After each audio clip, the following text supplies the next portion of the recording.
Glad you could join me here for this video about segments and congruence. There are two things that I want to teach you in this video. The first goal you see is that I'm going to teach you to use the ruler postulate in order to find the distance between 2 points on a line. And then the second goal is that you're going to learn the definition of congruent segments, and you're also going to learn notation related to congruent segments and actually distance as well. So, ruler postulate to measure distances and the definition of congruent segments. That's what we're trying to learn here. Let's talk about measuring distances on lines for a moment. I'm going to put on your screen right now a line segment PQ, and the directions on the screen say to find the length of segment PQ, and you see a ruler there to do that with. So one of the things that I'm doing right here is talking about how you measure a segment or a distance with a ruler. No doubt you've done that many times before and you kind of understand the concept already. I hope so. I'm not trying to insult your intelligence by teaching you how to measure with a ruler, but here is what I am going to do. I'm going to measure the distance from P to Q the traditional way, the way that you've probably been taught as far as how to measure with a ruler, and then I'm going to show you an alternative way you can measure that distance with the ruler. All right, and you'll see what I mean in a little bit, and that alternative way is going to lead you to understand the ruler postulate, which one of our goals for this video was for you to understand the ruler postulate. Now let me make an adjustment here so I can move the ruler around. All right, now I'll be able to do that. And when I said I was going to measure the way that you're traditionally taught to measure, what I meant was this. Traditionally, what you're taught to do is to place the ruler so that one end of the segment is right on the zero, correct? And then when that end is on the zero, all you got to do is look at the other end in order to see what the length of that segment is. Now it's a little bit unclear exactly where that is, but it looks to me like it's just shy of 7 centimeters. So we'll say 6.9 centimeters is the length of that segment PQ. Now keep that measurement in mind, and I'll show you the second way that you can use a ruler in order to measure that distance without having to line the ruler up with the zero. And this is not going to be rocket science by any means, what I'm about to show you. But what I'm trying to get across to you here is this.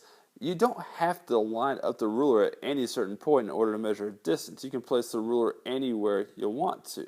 All right, so let's just say I happen to place it like this. And then see what you think about this. What we can do if we don't have the ruler set at zero is we can think of the numbers on the ruler as being the numbers on a number line. You understand how number lines work. And if we think of those as numbers on a number line, that means we can think of each of the numbers there as being coordinates. So let's think of point P as being at 21. That would be its coordinate. Last time I measured from the right end of that dot, so I'm going to measure from the right end of that dot as well. We're going to say that point P has a coordinate 21, as I just said. And then Q is at the 90, or just the 9, I suppose. So I said 21. Let's think of that as 2.1 and 9.0. And then once you've figured out the coordinates of the endpoints of the distance that you're trying to measure, you simply have to find the difference between those coordinates in order to find out what the length of that segment is. Now I'm going to teach you some notation here before I write down what the answer is. There is very specific notation that you need to be learning in this video in regard to distances and in regards to congruent segments, and I'll teach that to you. You know, whenever you're referring to the name of a line segment, how you put the two endpoint, you write down the two endpoints of the segment and then you put the line segment symbol, right? Well, anytime you want to refer to the distance between 2 points, rather than naming the segment that those 2 points encompass, I suppose, what you do is you write the names of the 2 points with no symbol. All right. Anytime you write the name of 2 points with no signal, it means the distance between those 2 points. All right, so that means the distance from P to Q right there. And the distance from P to Q, I'm telling you, would be the difference between those coordinates. So it would be 9.0 minus 2.1, and that's equal to 6.9, which is the same thing we got whenever we put the endpoint P here at the 0 mark a little bit ago. So you don't have to line up your ruler any specific way in order to measure a distance. Line it up wherever and just use the numbers on the ruler like coordinates, and it will get you the distance that you're looking for. All right, now let's take that idea and let's go and apply it to learn what's called the ruler postulate. So what is the ruler postulate? Well, first of all, think about what you use a ruler for.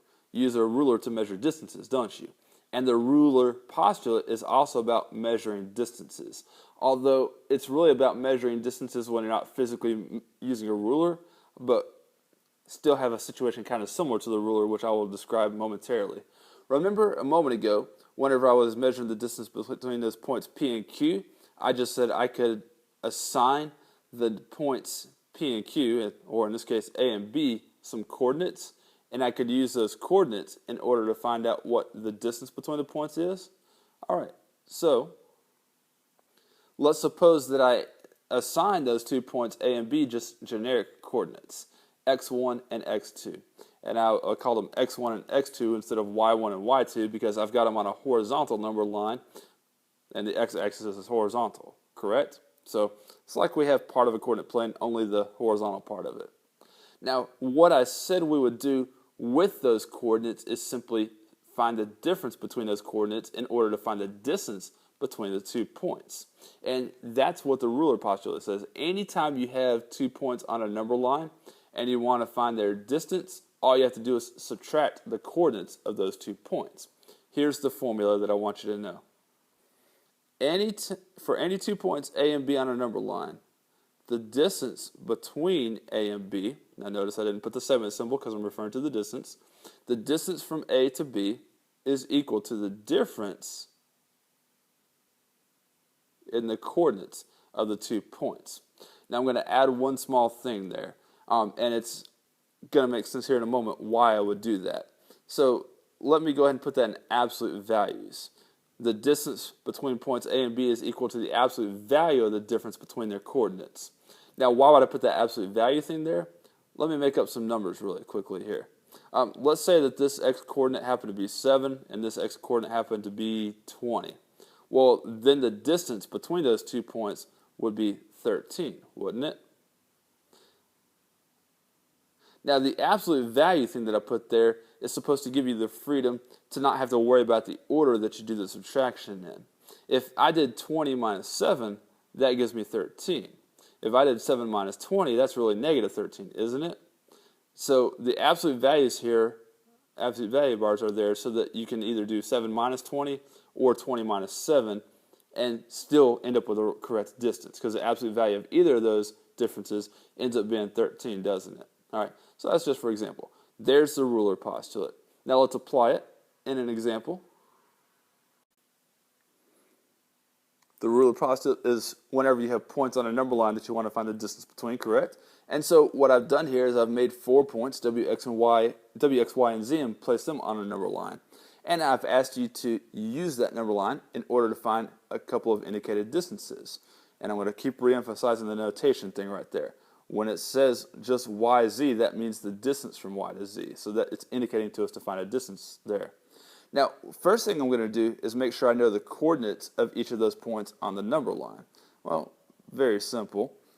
You've got a few reference points here. It looks like W is at -6, X is at -3, Y is at 2, and Z is at +6. So, to find the distance from Y to Z, all I got to do is find the absolute value of the difference between these 2 coordinates. And of course, that's going to give me 4. And then, if I want to find the distance from W to Y, well, those coordinates are -6 and 2. So, let's do the absolute value of the difference between 2 and -6. I always do the second coordinate. Well, truly what I typically do is the larger number minus the smaller number, because then the absolute value part turns out to be irrelevant because you already get a positive number anyway. All right, but for the sake of teaching you the formula, I'm still going to keep the absolute value bars in there. Now, 2 minus -6, make sure you do your integer operations correctly, is going to give you 8, and of course the absolute value of 8 then is 8. So that's an example of how you use the ruler postulate to measure the distance between 2 points on a number line. All right. Another concept that we need to talk about in this video, the second goal in fact, is we need to talk about what it means for two segments to be congruent, and that's coming up right now. I hope that this word congruent is one that you're familiar with. It's going to be one that we will be using all throughout the year in our geometry course. And when we're talking about segments being congruent, here's what it means. Two segments are congruent if and only if they are the same length. So anytime you have two segments that are the same length, we say that they're congruent to one another, and vice versa. Now, that sounds very simple. This definition of congruent segments is going to be something that you're going to see quite a lot in the early part of the year when we start doing proofs. All right, that's going to happen in the next chapter. You're going to use definition of congruent segments. You need to be learning some of these definitions.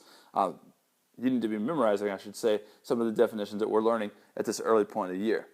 Now, quick example of that, I've made the same number line but put different points on it. And on this number line, it turns out that there are two segments that are the same length. Okay, turns out that the distance from C to D right there is 4 units. Which in this case I could figure out by counting, but I could also do -3 minus -7 in order to calculate that, just find the difference in the coordinates. And then it turns out that the distance from G to H is also 4, and you could subtract the coordinates to figure that out as well. 3 minus -1 is going to give you 4 as well. So because those two segments both have the same length, we could say that segment CD is congruent to segment GH. Okay, now I'm going to go on my soapbox and talk about notation for a little bit here. Because there's a very specific way using notation that you show that two segments are congruent to one another. All right, now I'm going to put up an equation, and then I'm going to put up what's called a congruent statement after that. And you're going to notice in the equation, I have just a CD without the line segment symbol, and I have a GH without the line segment symbol. And so both the CD and the GH refer to distances, right? And doesn't it make sense that two distances can be equal to one another? Okay. Now this double arrow is just a shorthand way of writing the words if and only if. And then right here, this is new for us. This symbol is what's called a congruent sign. And the entire statement where I'm saying that one object is congruent to another is called a congruent statement. In this case, I'm saying that one segment is congruent to another. All right, so this means that the two segments have equal distances. This means that the two segments are congruent to one another. Now, here's a big notation thing. Anytime you're referring to the distances, you can say that they're equal to one another, but you can't say that two distances are congruent. In other words, I could not say that CD is congruent. The distance from C to D is congruent to the distance from G to H. And a quick explanation as to why, and this may seem vague, but hopefully it will resonate within you a little bit. A distance is a number, okay? And if you've ever learned about congruence before, you're saying that two shapes are the same shape, two figures are the same shape and size. If you're saying they're congruent, well, a distance is not a shape, so a distance cannot be congruent. So you can never say that a distance is congruent to another distance. That's just not true. But you can say that a distance is equal to another distance. Similarly, you would never say that a segment is equal to another segment. You would never write this in other words. You would never say segment CD is equal to segment GH. Because when you're writing with the segment symbol right there, you're talking about the shape CD, not the distance from C to D. And how is it that one shape is going to be equal to another shape? Shapes can be congruent. They cannot be equal. Now, a quick rule of thumb as far as the notation that I'm trying to teach you right here. Anytime you use an equal sign in regards to segments and everything, that means you need to use distances. In other words, if I leave off the little curly part of the congruent symbol, I'm going to leave off the segment symbol on top of the points. Okay? And anytime I do place that little wavy line on top of the congruent symbol, then I'm also going to put the segment symbol on top of the names of the segments. All right, so there it is. You now know how to use the ruler postulate to find the distance between 2 points on a number line, and you should know the definition of congruent segments and what it means for two segments to be congruent to one another, meaning that they're the same length. Thanks for watching, guys. Let's do some more later.